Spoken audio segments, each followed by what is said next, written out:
Voilà, j'espère que ça va aller là.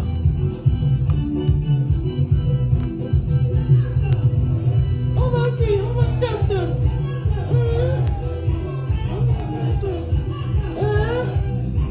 On va te canto.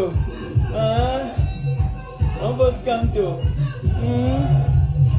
On va te canto. Voilà. Canto. Canto notre président. Le peuple t'a choisi.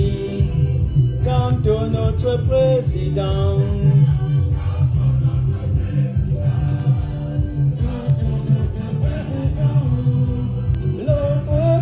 T'a choisi comme tout notre président. Ouais, Seigneur, je suis trop fier quoi. Partagez-moi les choses, dis donc. Partagez-moi ça. Saturez-nous la toile. Ça va arriver à Yaoundé, à Edouti. Ils vont savoir que le peuple est debout aujourd'hui. Voilà.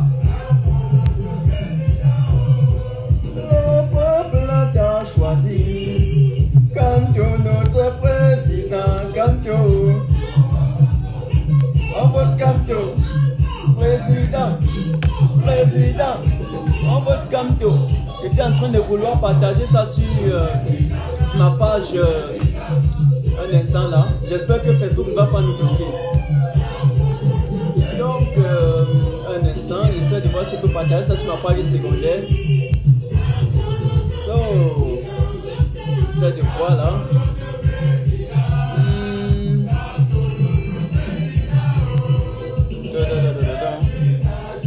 Je vais partager sur ma page secondaire rapidement. Oh, c'est pas possible là. Je ne prends pas. Si, c'est bon. Voilà. Ça fait. Mais les gars, qu'est-ce qui va pas là? Partagez les choses. Allez. Oh non, ça va chauffer.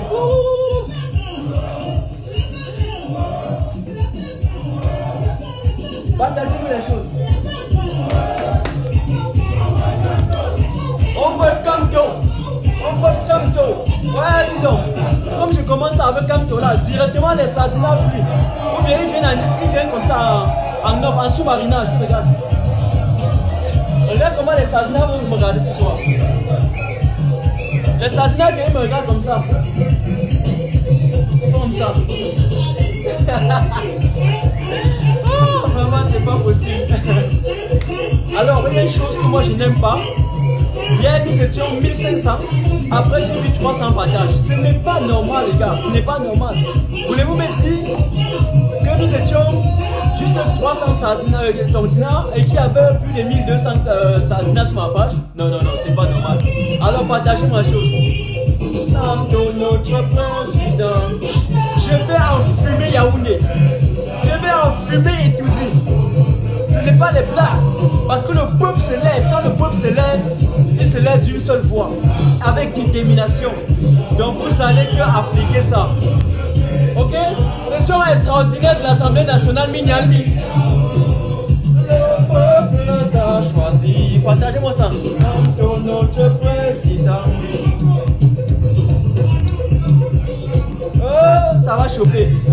Ça ne va pas. Salut la matinée du croate, salut Orti. Voilà notre danse. Oh, on casse ça pour les tontinats, c'est pas pour les sardinats.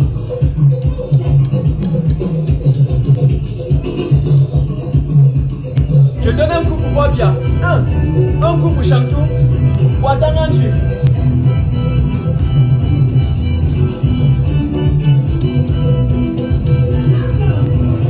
On sait quoi? Salut Angelo, salut Cecilia. Partagez-moi ça.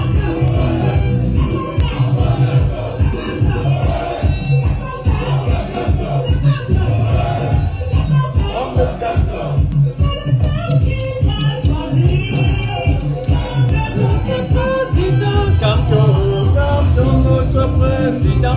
Salut Mami, salut Blandine. Vous n'avez pas encore partagé, nous sommes à 500. 500 c'est petit. Il faut qu'on lance quand il y a déjà un grand nombre de personnes. Voilà. Entre temps, je danse ma chose. Moi, je mets ma musique chez moi, je danse. Ton peuple t'a choisi.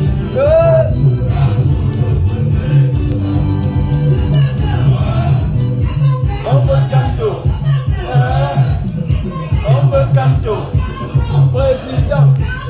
Président. Président. Président. Kanto, notre président. Alors j'ai lancé, ça fait déjà 5 minutes. Bon, je vous laisse encore 2 minutes pour repartager encore. Bongo quoi? Mais ça tu es tourné, non? Salut Senda. Salut Senda.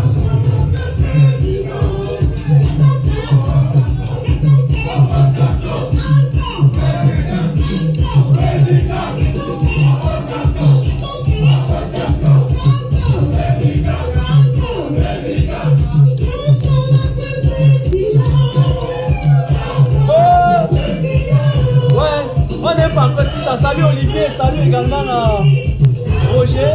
Voilà, salut Alima. Repartagez encore. Je vois encore combien de partages là. 2, 3, 4.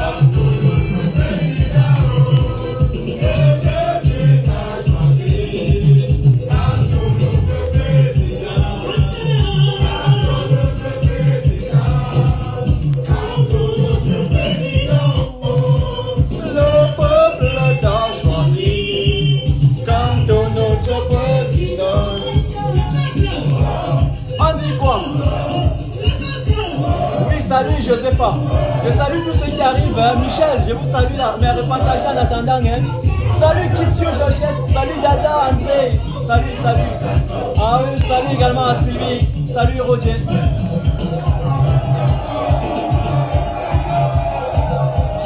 Ouais, les coups de rein descendent, les tontina descendent.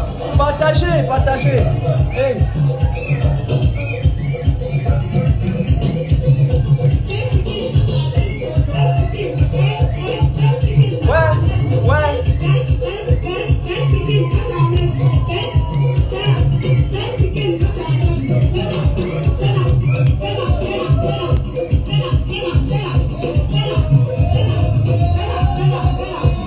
Ça fait déjà 17, il reste 1 minute. Voilà, bientôt je vais lancer.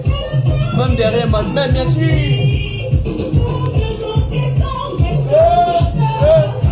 Notre président, Kanto, notre président, le peuple t'a choisi.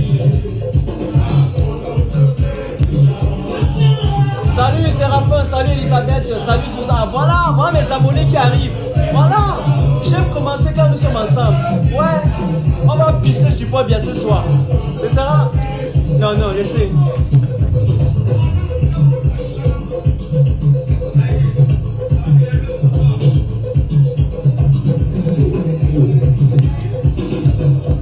Voilà, on va faire comment? On balance, on lance, on continue. Je danse un peu bien, on lance maintenant. Salut Joshi, salut Dassan, salut Vicky.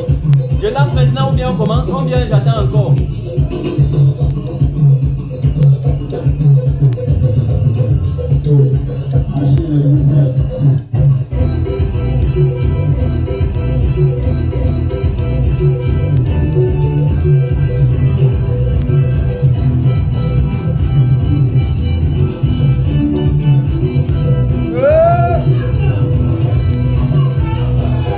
Voilà, bon, on va arrêter.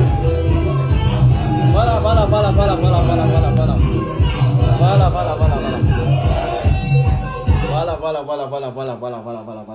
Quand on a fini, on lance.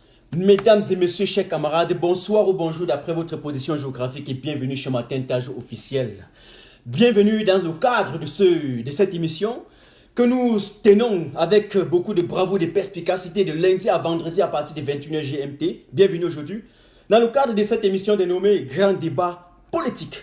Dans le Grand Débat Politique aujourd'hui, nous allons attaquer le sujet autour de la réunion du Conseil de sécurité de l'ONU, suivie immédiatement, sans commenter et sans transition, de la convocation précoce. Comme une éjaculation précoce, ils ont convoqué de façon précoce Une réunion une session extrajudiciaire, extraordinaire, j'allais dire. Même les exécutions extrajudiciaires, ça existe. Donc, ils ont convoqué une session extraordinaire, n'est-ce pas, de l'Assemblée nationale. Il y a une chose que je vais dire, et qu'on soit clair. Ça fait depuis la nuit des temps que tous les Camerounais crient. Ça fait depuis la nuit des temps que nous donnons les aspirations. Ça fait depuis la nuit des temps que nous manifestons le désarroi. Nous manifestons notre mécontentement, notre désaccord. Ok? Envers ce gouvernement, on leur dit, faites ceci pour qu'on sorte de la guerre, faites ceci, ne bafouez plus nos lois, ne bafouez plus nos libertés fondamentales. Mais ils refusent, ils perdurent, ils prennent nos propositions, ils mettent dans nos tiroirs, ils ferment. En relations internationales, le principe est simple, le langage est simple, sympa, très calme. Mais quand vous avez la montre, les autres ont le temps. Vous montez, vous descendez, vous appliquez les résolutions. Vous montez, vous descendez, vous appliquez toutes les recommandations. C'est comme ça. C'est comme ça. Donc, les petits tests, les petites sorties que vous avez fait pour voiler les yeux des Camerounais, les petites sorties que vous avez fait pour un peu essayer de détourner les Camerounais de la bonne direction et les empêcher d'être en tout cas au parfum de la réalité, eh bien aujourd'hui, vous ne pouvez plus cacher. Parce que là, il y avait encore les démarches informelles, les démarches pacifiques. Mais maintenant, là, le point est sur la table. C'est un point de non-retour. Messieurs, mesdames, vous êtes obligés de les appliquer. C'est la raison pour laquelle vous avez vu. Ils ont convoqué cette réunion comme s'il y avait le feu derrière les fesses. Et réellement, il y en avait ce feu. Et ce feu-là existe encore. Sinon, comment comprendre que la session ordinaire de l'Assemblée nationale venait de terminer? Ok? La session venait de terminer. Ça n'a même pas fait quelques jours. On peut me compter en heures. Directement, les parlementaires n'avaient même pas encore dîné avec leurs familles depuis un mois qu'ils sont en session ordinaire. On leur convoque encore que non, revenez. Venez vendredi, les gars, venez. Hey, les gars, ça va ou non? Il y a quoi non, Popol? Attends, j'ai dit, hein? Ça va? C'est bon? Grégoire ou non? 36 000 francs céphalosmiques, là, c'est toujours bon? Ah, d'accord. Et donc, il faut qu'on soit clair.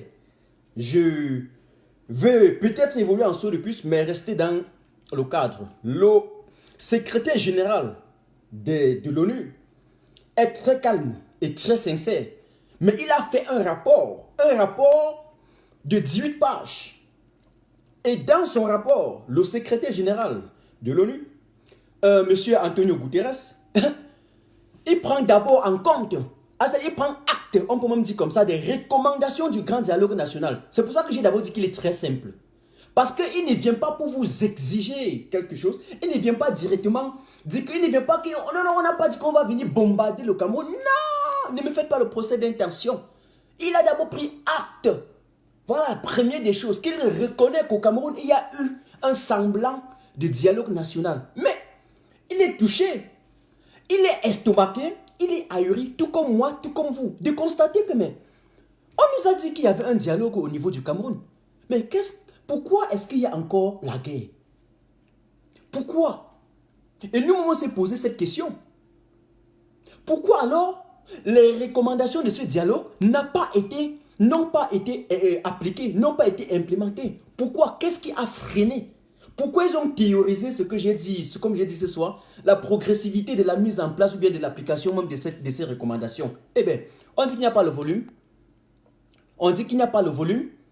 Ne me freinez pas dans ma démarche. Est-ce qu'il y a le volume? Ceux qui partent ramasser la coque en Chine là, ne me faites pas défroquer ici, hein, parce que c'est très sérieux ce soir et on n'a pas beaucoup de temps à perdre. Est-ce qu'il y a le volume? Vous me dites d'abord s'il y a le volume. Est-ce qu'il y a le volume? Est-ce que vous m'écoutez? Est-ce que vous m'écoutez? On dit qu'il y a le volume, alors ça va, 5 sur 5. Merci Étienne, merci la matière du quad. Alors, il a donc d'abord pris acte de cela, mais il ne comprend pas pourquoi on n'a pas encore appliqué. Alors, Yaoundé sait très bien mentir le peuple. Le régime de M. Biya, qui est formé majoritairement d'une élite de compradors multi-ethniques, qui a fondé son mode opératoire sur le mensonge, la démagogie, la fabulation et le saupoudrage, peut faire ça envers le peuple camerounais. Mais on ne trompe pas le blanc. On ne ment pas le blanc. On ne prend pas des engagements et après on blague avec zéro. Il va te laisser, il va t'observer. Mais pour finir, tu vas les appliquer. Propre. Comment on descend, quel que soit le temps mis. Ça, c'est clair. Ok. La situation est propre. Le constat est clair. On sait que l'ONU, on sait ce que l'ONU veut.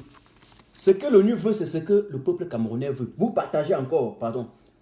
Ce que l'ONU veut, c'est ce que le peuple camerounais veut. Parce que si M. Biya et tout son système n'avaient pas lancé et décrété la guerre, s'ils n'avaient pas commencé à massacrer ces populations, nous ne serons pas là aujourd'hui. Ça fait exactement 3 ans, n'est-ce pas? Donc là, ce n'est qu'une conséquence. Donc pour ceux qui vont aller crier à la déstabilisation, parce que je connais Afrique Média demain, ils vont dire oui, les États-Unis veulent-ils écraser le Cameroun? Oui, non, attention, moi on ne veut pas les prostituées intellectuelles. Nous ne voulons pas les gens qui vont aller le lendemain faire des analyses à sens unique alors qu'on a besoin d'une analyse à géométrie variable. Ok? Donc je vous mets déjà au pied, au parfum de la chose. Dans les affaires de Afrique Média là, attention, je sais que vous ne pouvez pas m'inviter là-bas, vous connaissez ma force de frappe. Alors, ce que les États-Unis veulent, c'est ce que nous voulons. Lorsqu'il a haussé le ton, Antonio Guterres demande que le régime puisse s'asseoir avec tous les acteurs clés de la crise anglophone. Quand on parle des acteurs clés, les gars, est-ce qu'on va se répéter? On sait où est-ce que Ayou Tabe est, non? Il est dans le camp de concentration de M. Biya-Paul. On est d'accord? Nous sommes d'accord sur ce plan. Nous savons où Bibi Simanchou est, non? Il est où?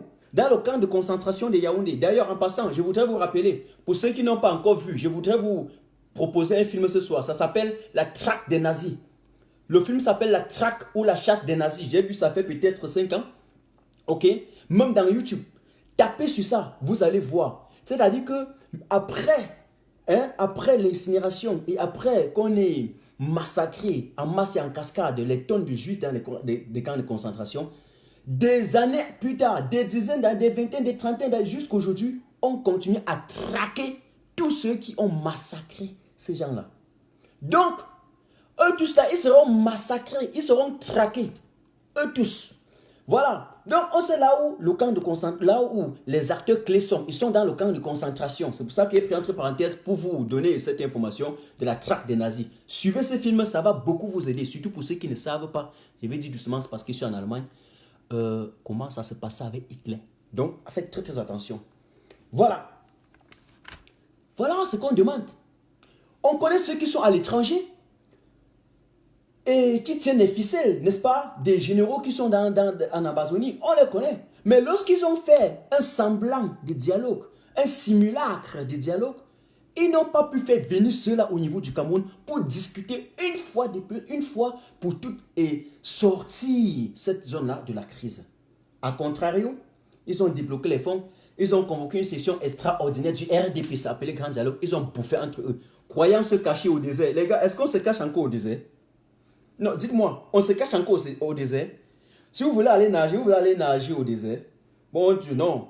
Et donc, ils ont voulu penser, ils ont voulu nous laisser la piscine, nous faire croire qu'on parlait se nager au désert, ou encore ils se sont cachés au désert. Mesdames et messieurs, chers camarades, le secrétaire général des Nations Unies relève dans son rapport de 18 pages toutes les anomalies constatées lors de ce grand dialogue national. Il est clair, ou bien en clair, il demande de reprendre le dialogue. Je dis bien, il demande de reprendre le dialogue. Parce que quand on parle là, ceux qui sont à Yaoundé, ils font semblant de ne pas comprendre. Ils demandent en clair, en langage simple. Parce qu'ils savent que ceux qui sont là-bas, soit ils ont usurpé tous leurs diplômes, comme Paul-Henri King l'avait dit, ou bien ce sont les Chinois qui ont composé à leur place. D'ailleurs, on a constaté que ce soir, ils ont pondu un communiqué. Regardez, c'est une parenthèse encore, hein, avant de revenir. Ils ont pondu deux communiqués à l'espace d'1 heure de temps. D'abord, on sort un communiqué, toute une chambre de l'Assemblée nationale que vous connaissez là. Le président, après concertation, sort un communiqué de 2 phrases comme ça. Mon ami, vous signez un décret le 11 décembre pour convoquer une Assemblée nationale le 13 novembre. Ça tient encore, les gars. Et la maladie d'Alzheimer, ça a attrapé tout le monde. Les gars sont des vieux déambulants. Les fibres sont complètement fissurées. Les fibres sont perforées. Le système est déjà, le logiciel est grillé. Les gars, ils ne réfléchissent même plus en 2010. Les gars réfléchissent en 1800. C'est-à-dire que, on pourrait même dire, pour vous donner une date, ils réfléchissent encore à la date de l'abolition de l'esclavage. Notamment, je pense que c'était le 28 avril 1848. Voilà. Donc, les gars réfléchissent encore comme s'ils venaient de sortir, on venait les libérer du champ d'esclavage.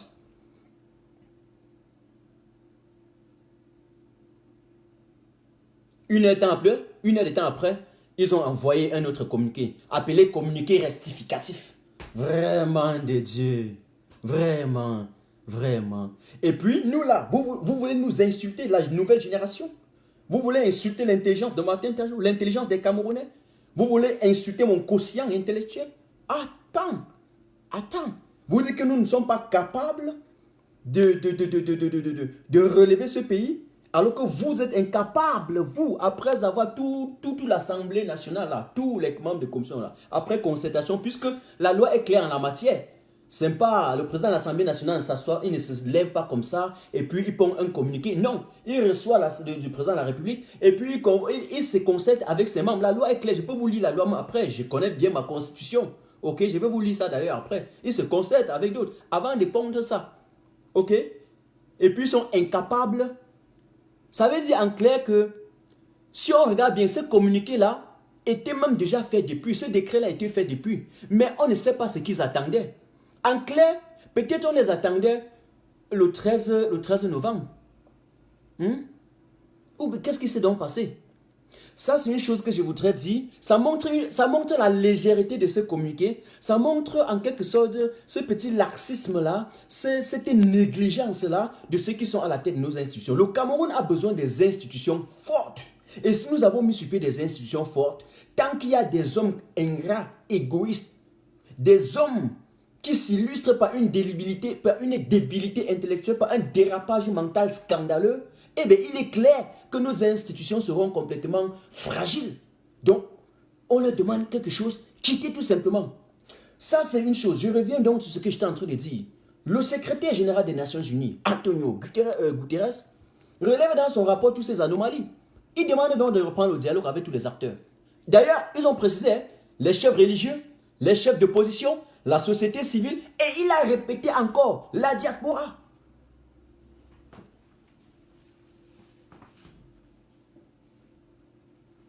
Il a répété encore, et la diaspora, pour ceux qui n'ont pas suivi, parce que souvent ils ont leur thème là en relation internationale un peu, voilà.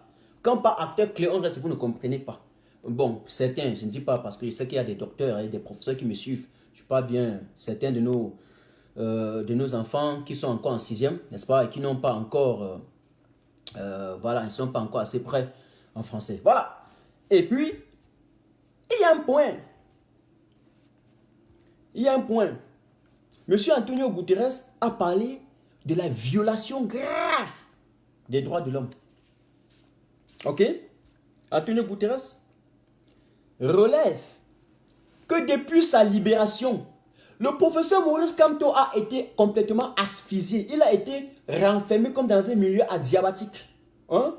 Ceux qui ont fait chimie ou physique, je ne sais pas, là, un milieu adiabatique est un milieu sans oxygène, fermé. Donc si on vous met là-bas, quelques secondes, vous mourrez. Vous ne pouvez pas respirer. C'est pour ça qu'il n'y a pas d'un milieu adiabatique. Donc, je dis en mes propres mots, je paraphrase. Il a constaté aussi, comme nous tous, et il a déclaré d'ailleurs, même s'il n'a pas appelé le nom de Kamto, que le président Kamto, depuis sa libération de la prison, est asphyxié. Il est renfermé comme dans un milieu adiabatique, on veut l'étouffer. Pourquoi? Parce qu'il a prononcé carrément que toutes les manifestations du MRC ont été complètement réprimées et sauvagement réprimées. Nous n'avons pas constaté ça. Il y a les anti-progressistes qui viendront ici nous faire comprendre que non, ce que vous dites là c'est faux. Parce que vous êtes allergique à la réalité. Vous êtes allergique à la vérité. Ce n'est pas clair. Les manifestations du MRC n'ont pas été complètement bafouées, n'ont pas été réprimées sauvagement. Vous n'avez pas payé les gens pour aller les arrêter au péage là-bas, à Ebolova, leur demander de payer les visas pour aller rencontrer le peuple, parce qu'ils ont un programme à proposer au peuple alors que vous n'avez rien. On n'a pas vu ça nous tous. Lorsque on attendait le président Kamto qui allait livrer un meeting et saluer son peuple à Yaoundé, au stade Omnisport, je me rappelle encore. Alors, qu'est-ce qui s'est passé? Vous avez envoyé des tonnes de police, vous avez envoyé la police anti-émeute, vous avez barricadé tous les entrées et les sorties de la ville avec des canons comme si vous voulez livrer la guerre contre l'Afghanistan. On n'avait pas vu ça? Nous avons tous vu cela. Le même jour, le soir, on a vu toutes les photos. Comment ils ont massacré les militants du MRC dans les rigoles. On a vu les gens avec les plaies partout. Ce n'est pas clair. Vous n'avez pas vu ça. Vous n'avez pas vu ça. Vous pensez que il faut beaucoup d'énergie pour dire ça. Hein?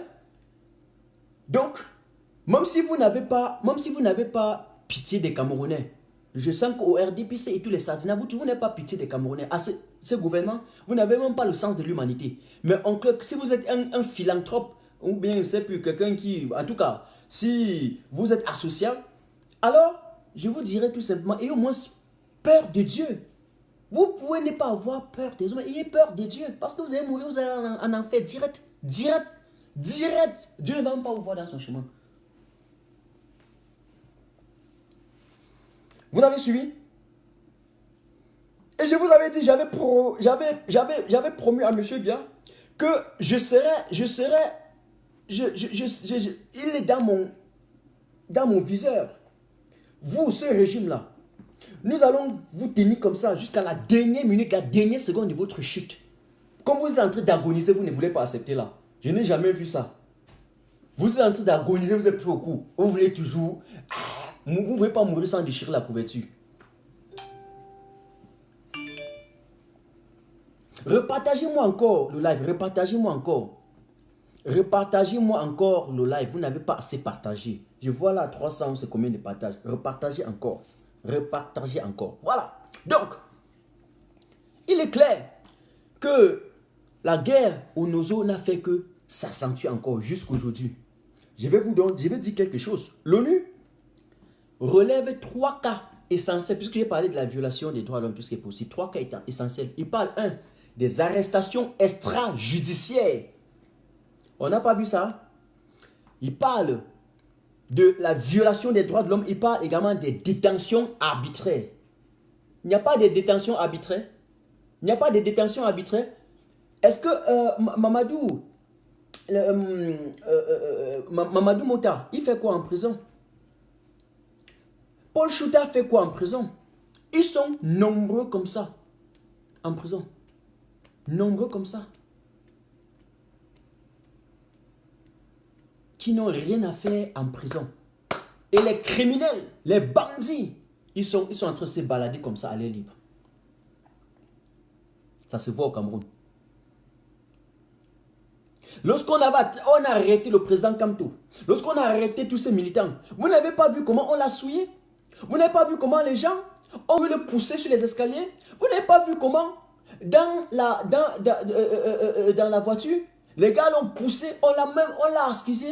Il a failli faire caca sur ses pieds. Un papa.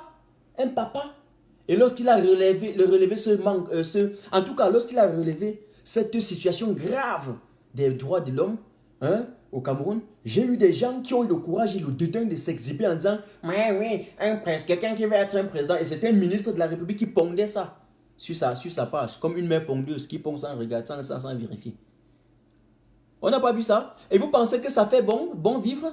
Vous pensez que c'était une bonne image pour le Cameroun de voir un président légitimement élu par le peuple camerounais dire ça?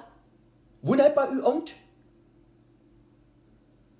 Et puis vous pensez faire ça et vous cacher? Non, nous vivons désormais dans un monde plein. On voit tout. Voilà, ça c'est un truc. Je ne me réjouis pas parce que le peuple camerounais vous demande depuis de résoudre ces affaires. On vous demande ça. Vous ne le faites pas. Parce que vous attendez aujourd'hui pour aller dire que non, si le Cameroun est en danger, comme j'ai compris Maître Tegouem, j'ai envie de dire à Maître Tegouem, aujourd'hui, si le Cameroun est en danger comme ça là, il faut qu'on soit unis. Donc il faut s'unir quand ça vous arrange. Mais il faut être, on n'est plus ensemble lorsque il s'agit des présidentielles et lorsqu'il s'agit des élections. Lorsqu'il s'agit de respecter les droits de l'homme, on n'est plus ensemble. Un régime de bâtards. Il faut bien le dire, à un moment donné. De déraper, il faut bien le dire. C'est comme si c'est le démon qui avait mis à la tête de nos institutions un tas d'individus aussi abjects et infects qui agissent contre les règles de l'humanité. C'est terrible. Ça donne le sentiment de vomir.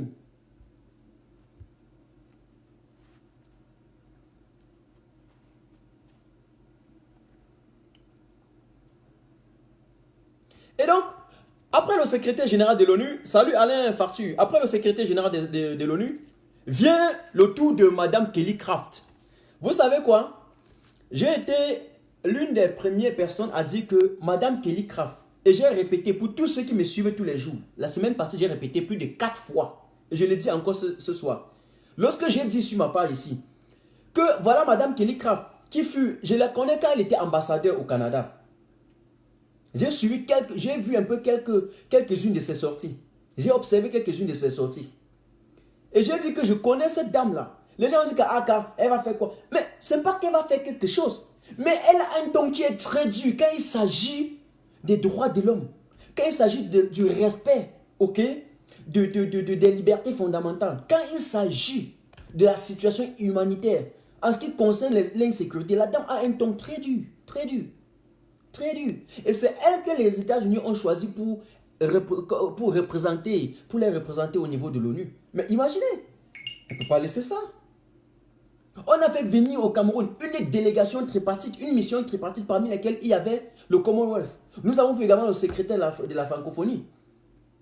Celle qui a aidé M. Biya à parler, à traduire, ok, qui a traduit les mots de Mo Ibrahim lors du sommet de la paix à Paris, pour que M. Biya puisse dire quelque chose avant que les gens partent sur les plateaux de télévision au Cameroun, dit qu'il n'a pas pu comprendre parce que l'anglais, il y a plusieurs anglais. L'anglais soudanais, comme Charles Elise en disait, anglais soudanais, l'anglais camerounais, l'anglais américain. Et, nous vivons où là? Nous sommes dans quel siècle, les gars? Hein? Donc, il y avait cette dame-là. Et cette dame-là, qui était à Yaoundé, dans cette mission, elle est rwandaise. Et lors du génocide des Tutsis et des Rwandais, mon ami, elle maîtrise le génocide au Rwanda. Elle connaît, quand on parle de génocide, quand on parle de massacres, quand on parle des hécatombes, des morts en masse, elle connaît les sources et elle connaît le mode opératoire, les pratiques, la démarche, ok, des dictateurs. Elle connaît. C'est quelqu'un qui a vécu la crise. C'est ça là qu'on choisit pour venir au Cameroun. Et vous voulez prendre, lorsque cette mission-là donne certaines recommandations sur la base d'un rapport et d'un constat propre dressé au Cameroun, sur la situation contextuelle au Cameroun, qui est claire et que tout le monde voit. C'est ça que vous voulez blaguer avec? Vous pensez que c'est un genre de Satan Momo qu'on allait ramasser quelque part dans la forêt là-bas, à Baham, on ne sait pas d'où il sort, pour aller mettre au gouvernement? Non, c'est quelqu'un qui maîtrise et qui a participé au processus de pacification des crises. Et donc, lorsqu'on les choisit pour venir, vous avez vu que l'Union africaine était là. Et puis, il n'y a pas l'Union européenne. Non. Vous n'avez rien compris. Qui finance l'Union européenne? Donc, quand on les envoie là, il y a ceux qui sont derrière. Faites très, très attention. Et cet État, ce n'est pas parce que vous êtes en train de protéger les petits postes d'estrapontés ministériels. Ce n'est pas parce que vous êtes en train de protéger vos petits intérêts égoïstes au détriment de la majorité écrasante du peuple camerounais que vous allez vouloir nous voiler les yeux. Non. Non, on sait, les résolutions sont sur la table à étudier là-bas depuis. On vous demande juste de les appliquer.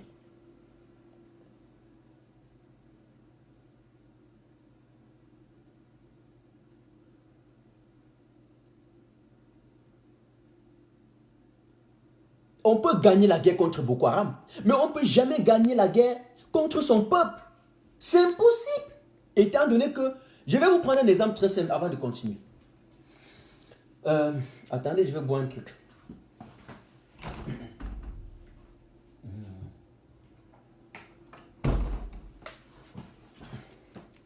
Je bois un peu d'eau.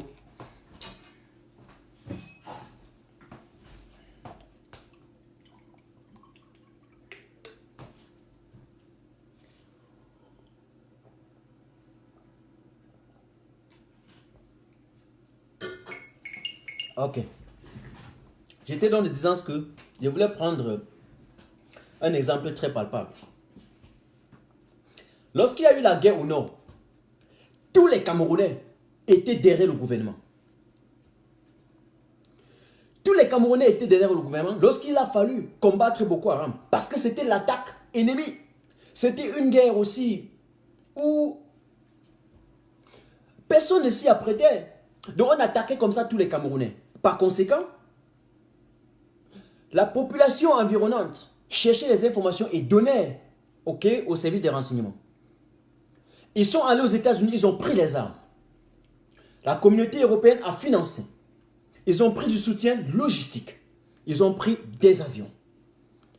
Ils ont réussi à repousser. Même si aujourd'hui, on revit ça, mais ce n'est pas de façon aussi, voilà, comme c'était avant. Mais maintenant, là, vous ne pouvez pas lancer la guerre contre votre propre peuple et oser gagner cette guerre. Non. Non, ça ne se passe pas. On ne se retourne pas contre son peuple. Même j'ai bien dit, même en Colombie, où il y a eu ce genre de choses, ça a duré, mais ils sont finis par s'entendre.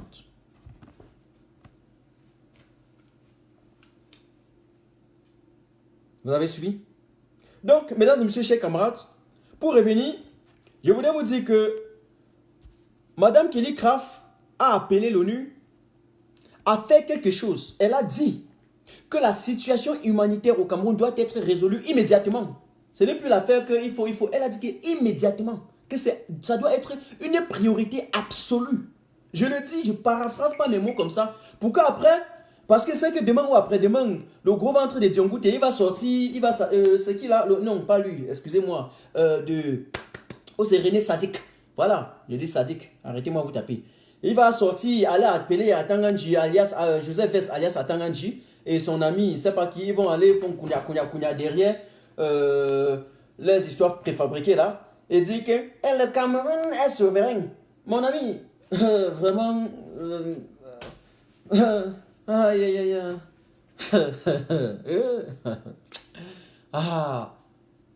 Quand je pense à la position du Cameroun, c'est-à-dire la position géographique qu'occupe le Cameroun au cœur de l'Afrique centrale, porte de sortie et d'entrée d'Afrique centrale, et que je vois la situation de ce pays 40 ans après, ça fait mal. Ça fait mal. Mais ces gars-là pondent quoi à la tête de nos institutions? Quelles sont ces inepties, ces élucubrations? Ils disent quoi là? À cause de leur inertie, à cause de leur indifférence en face des problèmes, à cause de leur incompétence, il faut bien le dire, ça se voit partout tous les jours. Parce que il y a 3 manières de faire des choses mal. Non, il y a 3 manières lorsqu'on vous donne des responsabilités, de ne pas assumer vos responsabilités. Soit vous faites quelque chose à contre-courant, soit vous la faites à moitié, ok? Soit vous la faites mal. En clair, vous n'avez pas fait. C'est ça que j'appelle l'inertie. Donc, ceux qu'on a choisi pour nous diriger depuis 1992 jusqu'à aujourd'hui, ils se sont illustrés par leur inertie et leur indifférence en face de nos problèmes. Ils n'ont rien fait. Donc maintenant, ils sont en train d'agir comme si c'était une situation d'urgence, alors qu'on leur a laissé le temps. Ok? Donc, Madame Kilika vous demande cela. Et il exige. Ça va être très difficile pour vous. Très difficile. Donc, juste à côté, il y a l'Angleterre également qui demande au référendum. Et je vous ai dit que l'Angleterre viendra au Cameroun et réclamer non, ne disons pas la paternité, réclamer la légitimité historique du nord-ouest et du sud-ouest, parce que quand l'Angleterre s'est retirée, la France allait aussi dégager. Mais la France est restée installer sa mafia. Ok? La France est restée installer sa mafia au Cameroun. Son système hyper et ultra centralisé qui bouffe tous les autres, assujettit le reste, essaie d'infioler tout le reste. C'est ce qui se passe au Cameroun. Et c'est ce qu'ils ont fait avec le nord et le sud-ouest. Ils ont détruit toutes les institutions, ils ont bouffé ça. Et donc, l'Angleterre aura désormais un nom. Venez agir. Agir pour sauver le peuple anglophone. Et les États-Unis pourront donc soutenir l'Angleterre. Même la France ne pourra rien faire. Pourquoi? Parce que la France va tout simplement chercher à protéger ses intérêts. C'est tout. Donc vous avez laissé le ministre des Affaires étrangères français venir négocier pour laisser passer la navire. Mais ça ne va rien servir. Ça ne va rien servir. La France va protéger ses intérêts avec. Les résolutions vont être appliquées. Coûte que coûte. Bien est encerclé, hein? C'est ce qu'ils disent. Qu'on l'encercle, lui-même il fait quoi? Lui-même il fait quoi? Ceux qui l'encerclent là seront traqués. Ils seront traqués. Je dis, je vous ai donné comme la traque des nazis. La traque des nazis. Allez suivre ça et venez me dire le reste. Si ça va vous plaire ou pas. Alors, salut Rapido Design, John également. Alors, je voulais vous dire quelque chose. À côté, l'Angleterre demande le référendum. Déjà, moi, je ne suis pas... Voilà, avec le déséquilibre au niveau du nombre, le référendum pourra encore entraîner à une situation un peu plus grave comme avant. Le référendum comme on avait fait avant. On sait déjà d'office que le peuple anglophone était minoritaire. Donc le référendum ne pouvait que profiter à la partie francophone. Et donc il y a la Suisse qui se pose désormais la question. Et demande à l'État camerounais que mais vous êtes venu ici, on vous a protégé. Vous nous avez promu qu'on devait venir comme intermédiaire. Vous nous avez choisi comme intermédiaire dans le processus du dialogue. Mais où en est-on? Où en est-on? Donc désormais, M. Biya a également la Suisse sur son dos. La Suisse, dont M. Biya aime sucer, il risque de sucer M. Biya maintenant. La Suisse, dont cette élite de compradors aime sucer, il risque de les sucer. Ok? Continuez à aller en Suisse. Et voilà comment vous allez perdre. Vous vous rappelez, quand le dictateur, comment il s'appelle, l'ancien dictateur, enfin le nom m'échappe, Mobutu, voilà, quand il est mort, il avait plus de 26 000 milliards dans les comptes à l'étranger. Ça, c'est ce qu'on a vu. Ce qu'on n'a pas vu, on ne sait pas. Parce qu'ils ont bloqué d'autres, sur ceux qui n'ont pas tout dit. Jusqu'aujourd'hui, c'est où? Où sont les 26 000 milliards? Les gars ont construit leur pays avec. Les gars ont fait bouger l'économie avec. Et donc, tous les ministres, les directeurs généraux et les dirigeants qui ont l'argent bloqué en Suisse, là, c'est fini. C'est fini. Et ils vont mourir, ils vont laisser tout. Voilà comment on tue de façon systématique l'avenir du peuple camerounais. Et nous disons non.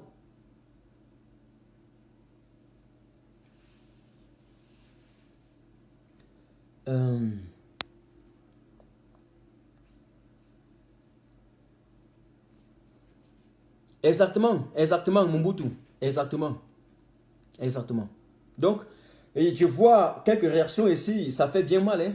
J'adore les analyses comme ça. Il y a quelques petits truands, il y a quelques crétins que le RDPC a envoyé pour venir ici, verser leur langue de vipère sur ma page. Je vous rappelle qu'ici, nous n'avons pas appris la paresse, nous n'avons pas appris à mentir. Hein?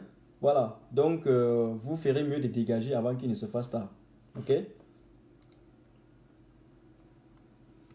Voilà. Salut la belle Bossigna. Maintenant, qu'est-ce que Paul Biya fait?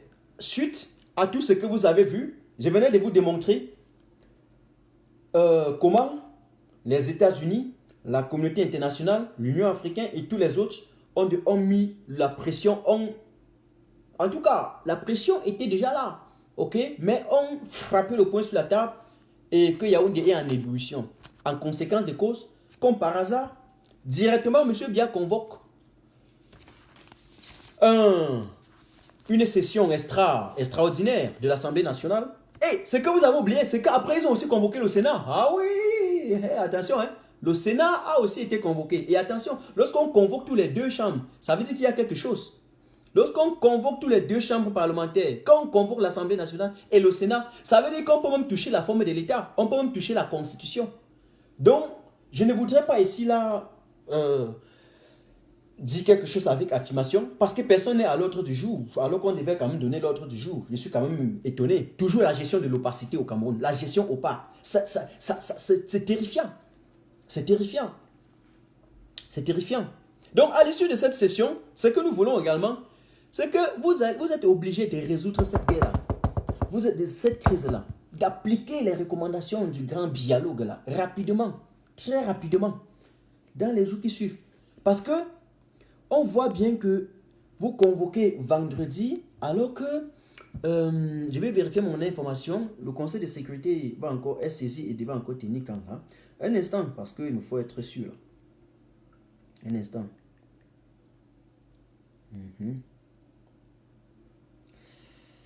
Je vérifie là. Voilà, le Conseil de sécurité de l'ONU se tient encore le 16 décembre. En classe le 16 décembre, ok? Et directement, allez, pap, le 13 décembre, on voit que Yaoundé convoque sa session extraordinaire. C'est toujours comme ça qu'ils sont. Ils sont toujours dans la perspective de réagir, jamais agir. Ils sont toujours dans la perspective de vouloir guérir quand il se fait trop tard, jamais prévenir. Voilà comment ils sont, toujours tardifs. Donc ils ne font rien, c'est ce que j'ai dit. Résoudre, mener, on vous donne des responsabilités, vous les assumez tardivement, alors que nous n'en sommes plus là. Ce n'est rien fait. Vous faites à contre-courant, vous ne l'avez pas fait. Vous faites à moitié, vous ne l'avez pas fait. En clair, Yaoundé ne fait rien.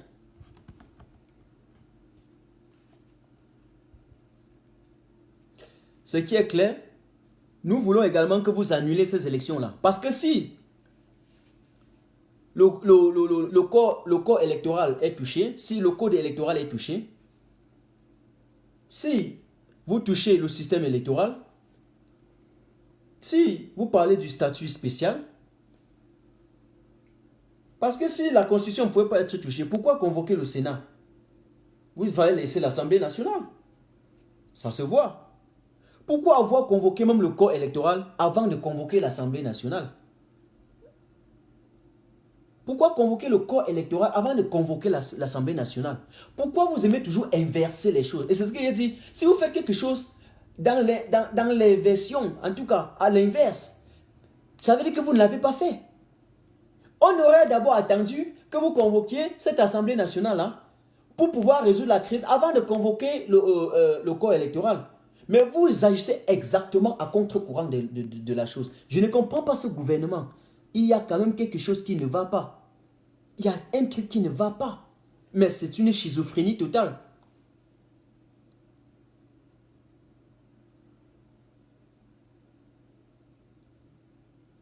Nous attendons l'ordre du jour. Et parce que nous attendons l'ordre du jour, Martin Tajo, avec en tout cas son peuple, aujourd'hui, j'ai quelques supputations.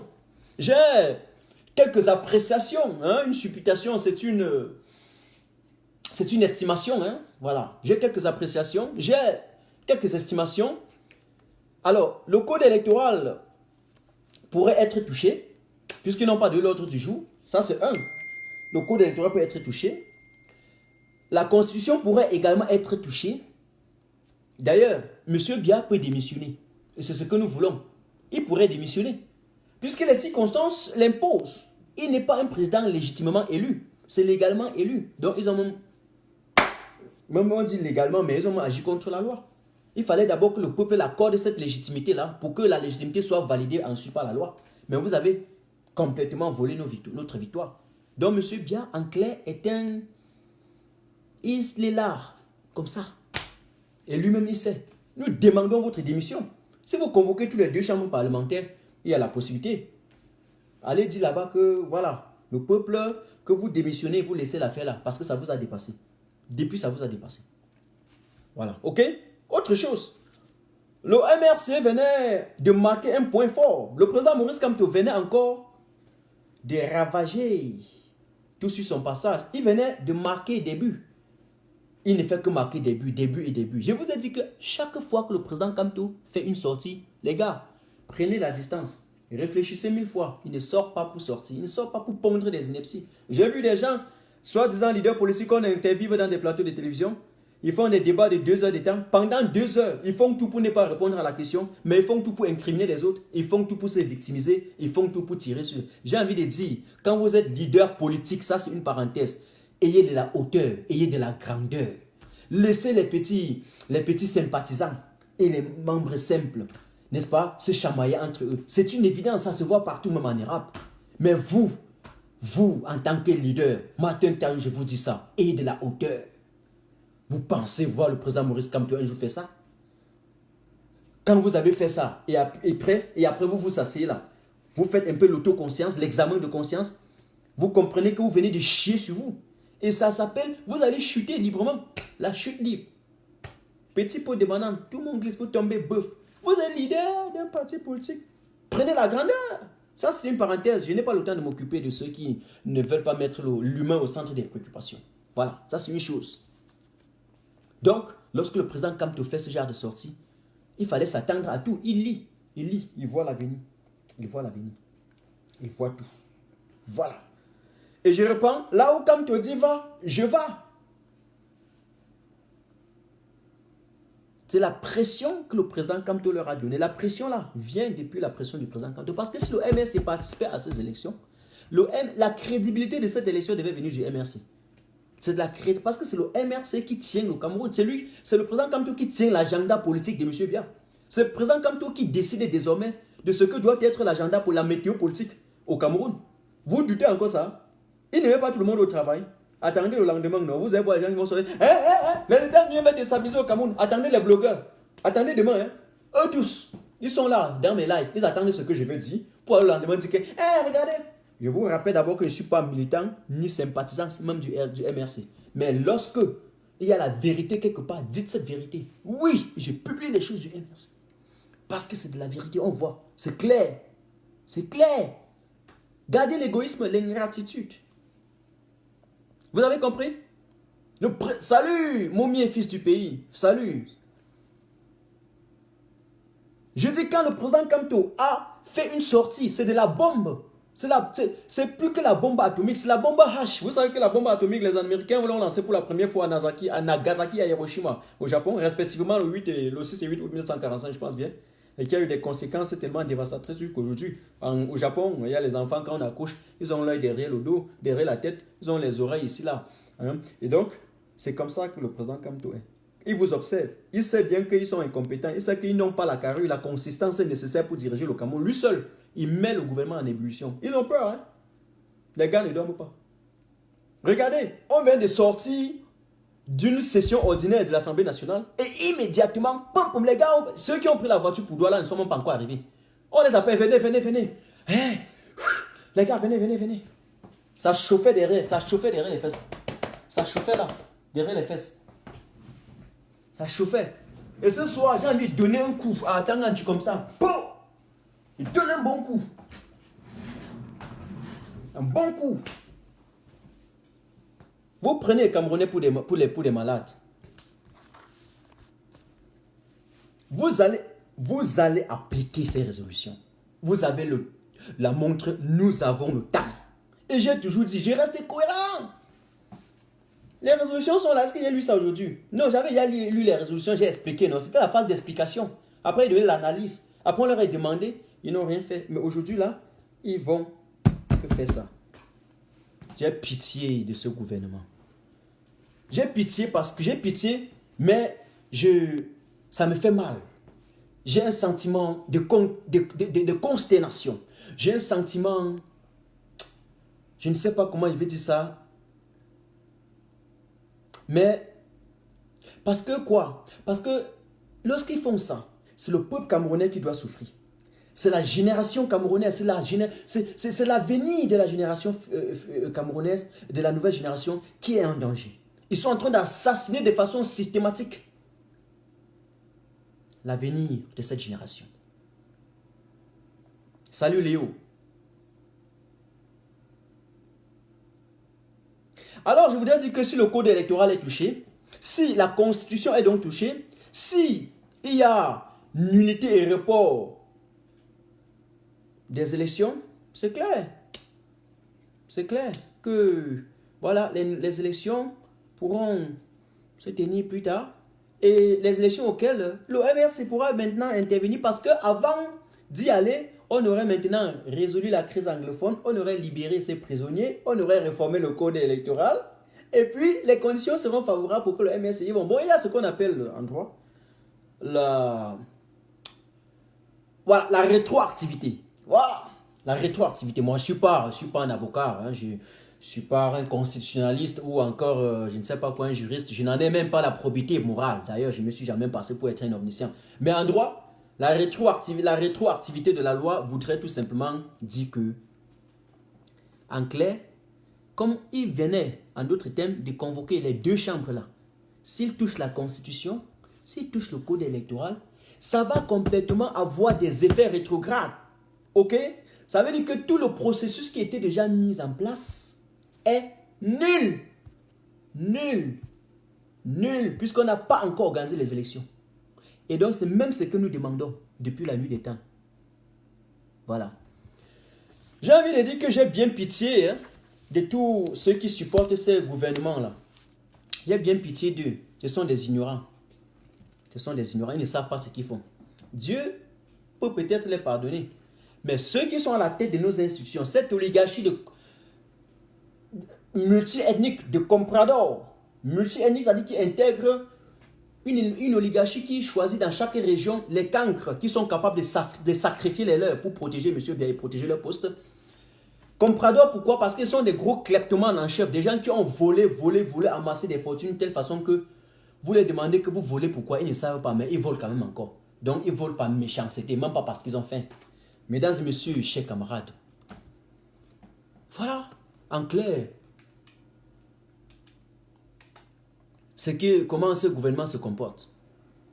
Voilà comment ce gouvernement nous regarde aujourd'hui. Condescendance. Ok? Mépris.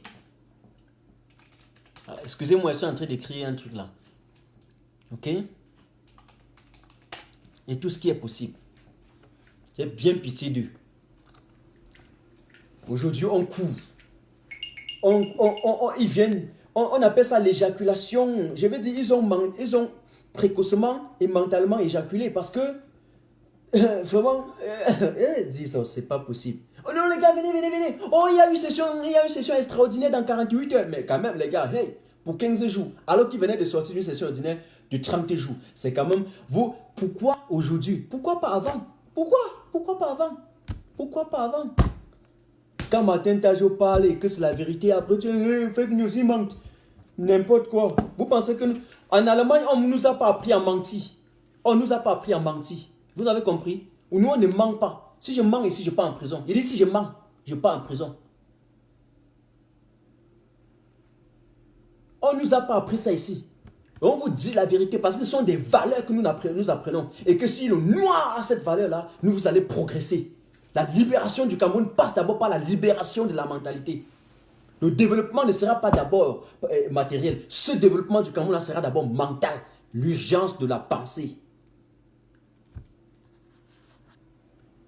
Et nous autres, qui avons la possibilité d'embrasser d'autres cultures et d'autres valeurs, moi je laisse la valeur négative et je prends des valeurs positives que je peux intégrer dans nos valeurs au Cameroun pour développer ce pays mentalement d'abord. Parce qu'une fois que nous sommes mentalement développés, une fois qu'on a mis l'intelligence en marche, le respect de la morale, de l'éthique, de la déontologie, le respect de l'autre, d'autrui, directement le lendemain, le Cameroun va se développer. Cessez de bloquer le développement du Cameroun. On n'a pas besoin même de vos routes. Je suis désolé. Déjà que vous faites des glissements par-ci, par-là, quand il s'agit même de construire des routes, elles ressemblent à des taudis. Alors, avec vos vieux stades qui sont... comme la vieille cabane de ma grand-mère. Alors, mesdames et messieurs, chers camarades, c'était Martin Tajo pour le coup de gueule de ce soir. Je vous donne rendez-vous demain à partir de 21h GMT dans le cadre de cette grande émission dont vous me faites la fierté de me suivre chaque jour. Nous ne laisserons jamais aucune place, aucun endroit, aucun millimètre où le mensonge de cet état ne passe et repasse. Voilà la vérité. Voilà. Ok?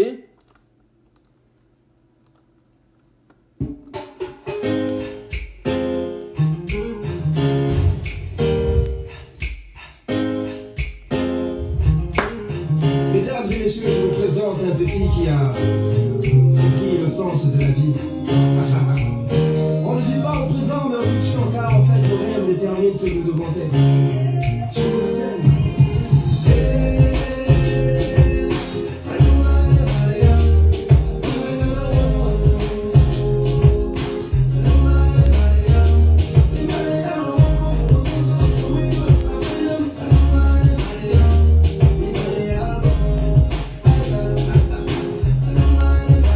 Merci Seda.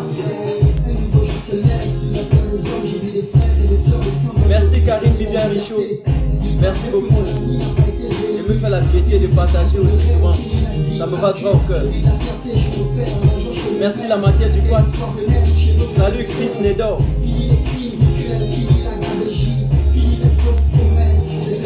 Salut Chouam Kimelin. Salut Jessica. Je t'envoie tes cœurs de retour. C'est comme ça que je termine mes émissions maintenant. T'as vu, quand il finit, soit vous écoutez avec moi la musique jusqu'à la fin, soit vous vous déconnectez. Merci à Isabelle Mambo. Merci Véronique Mefara. Je salue. Salut Candice, Léonard, non, Léoné là. Merci pour les cœurs, Rivelli Djankou, je t'envoie les cœurs de retour.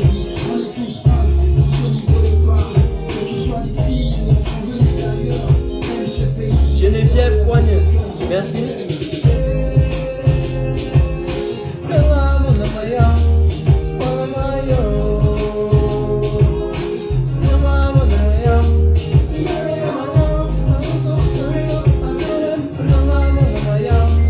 Merci Néné Diakité.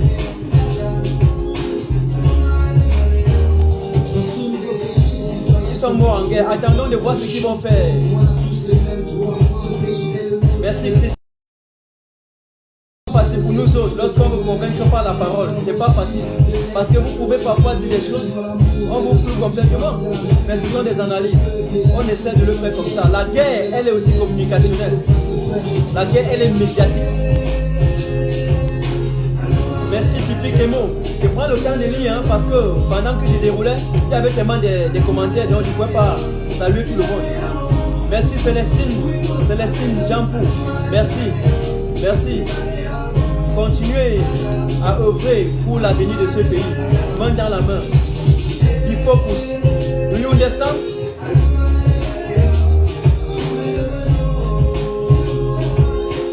Merci Riveri. Merci Evans Soro. Merci Christine Onana. Merci Bertrand Sop.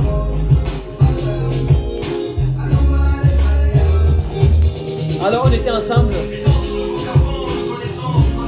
À demain, si je me porte bien, parce que même ce soir j'ai forcé, mais si demain je me porte bien, on pourra revenir.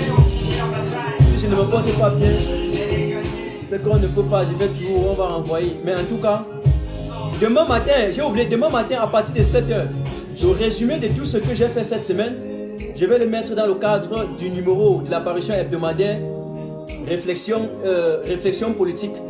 Demain matin, je vais envoyer à mon administrateur, va travailler ça. Si ce n'est pas demain matin, c'est après-demain matin à 7h. Et puis vous pouvez faire télécharger et envoyer sur WhatsApp. Ok? Je vous adore. C'était Martin Tajou. Agis avant de réfléchir. Comme je vous avais dit, la morale de l'action. Avant de poser un acte, regardez d'abord les conséquences. Et il faut toujours agir de telle sorte que la morale de votre action soit érigée en règle universelle. Faites à autrui ce que vous voulez de vous-même. Moi, je respecte tout un chacun, le combat de tout un chacun. Mais dans ce combat-là, œuvrez pour le peuple camerounais et soyez calme, soyez respectueux, respectez le combat de tout un chacun. Ne cherchez pas à détruire l'autre. Parce que pendant que vous voulez détruire l'autre, c'est votre vie qui doit régresser. C'est comme ça. Je vous adore. Ciao, ciao. On était ensemble. Ciao. Bonne nuit.